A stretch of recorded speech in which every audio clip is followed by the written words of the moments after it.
आज हम अय्यूब की पुस्तक के 8वें अध्याय का अध्ययन करेंगे। तब शूही बिल्दद ने कहा, तू कब तक ऐसी ऐसी बातें करता रहेगा और तेरा मुंह की बातें कब तक प्रचंड वायु सी रहेगी? क्या ईश्वर अन्याय करता है और क्या सर्वशक्तिमान धर्म को उल्टा करता है? यदि तेरे लड़के बालों ने उसके विरुद्ध पाप किया है तो उसने उनको उनके अपराध का फल भुगताया है। तो भी यदि तू आप ईश्वर को यत्न से ढूंढता और सर्वशक्तिमान से गिड़गिड़ा कर विनती करता और यदि तू निर्मल और धर्मी रहता तो निश्चय वह तेरे लिए जागता और तेरी धार्मिकता का निवास फिर ज्यों का त्यों कर देता। चाहे तेरा भाग पहले छोटा ही रहा हो, परंतु अंत में तेरी बहुत बढ़ती होती। अगली पीढ़ी के लोगों से तो पूछ और जो कुछ उनके पुरखाओं ने जांच पड़ताल की है उस पर ध्यान दे, क्योंकि हम तो कल ही के हैं और कुछ नहीं जानते और पृथ्वी पर हमारे दिन छाया की नाय बीतते जाते हैं। क्या वे लोग तुझसे शिक्षा की बातें न कहेंगे? क्या वे अपने मन से बात न निकालेंगे? क्या कछार की घास पानी बिना बढ़ सकती है? क्या सरकंडा किच बिना बढ़ता है?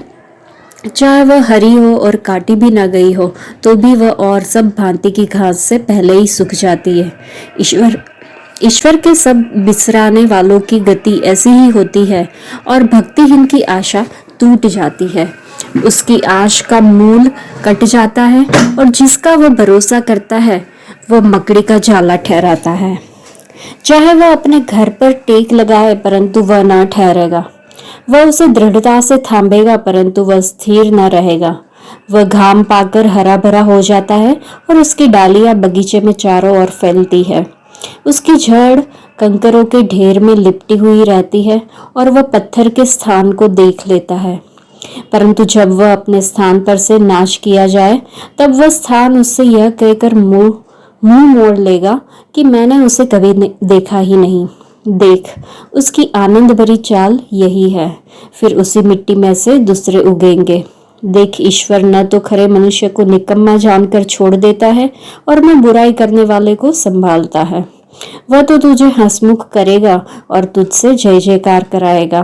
तेरे बेरी लज्जा का वस्त्र पहनेंगे और दुष्टों का डेरा कहीं रहने न पाएगा। इस अध्याय की शुरुआत में हमें पता चलता है कि जो अय्यूब का मित्र था उसका नाम बिल्दाद था।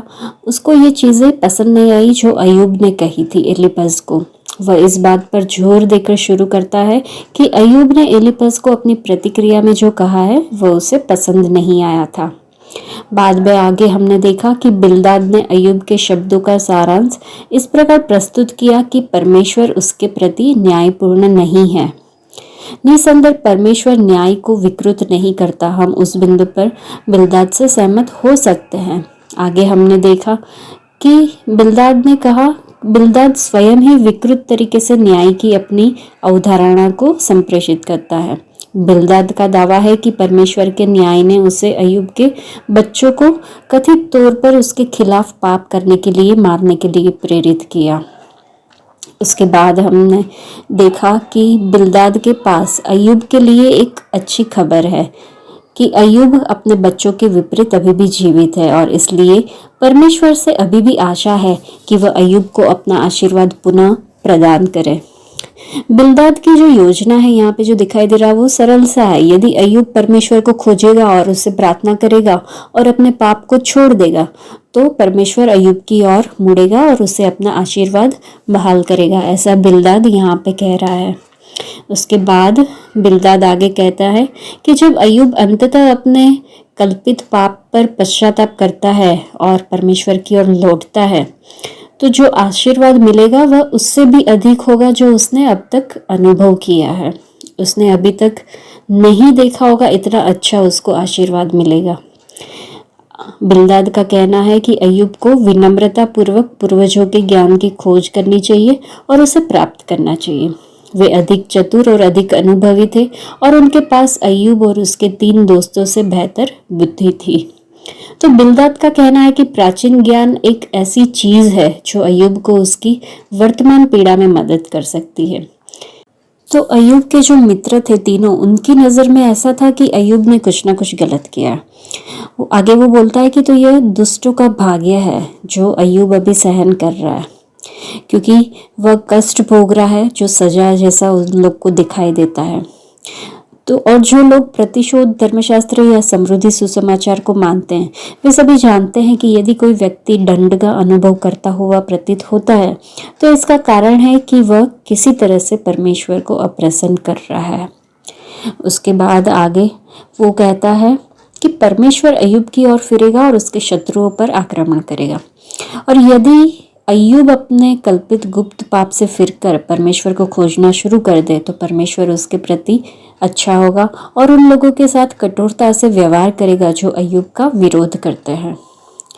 और ये इस तरह से होता है कि अय्यूब के 3 दोस्त जो किसी न किसी तरह से अय्यूब से नफरत करते हैं, उससे सच नहीं बोलते हैं और उसे परमेश्वर पर भरोसा करने में मदद करते हैं, वे इस पुस्तक के अंत में शर्म से ढके हुए हैं।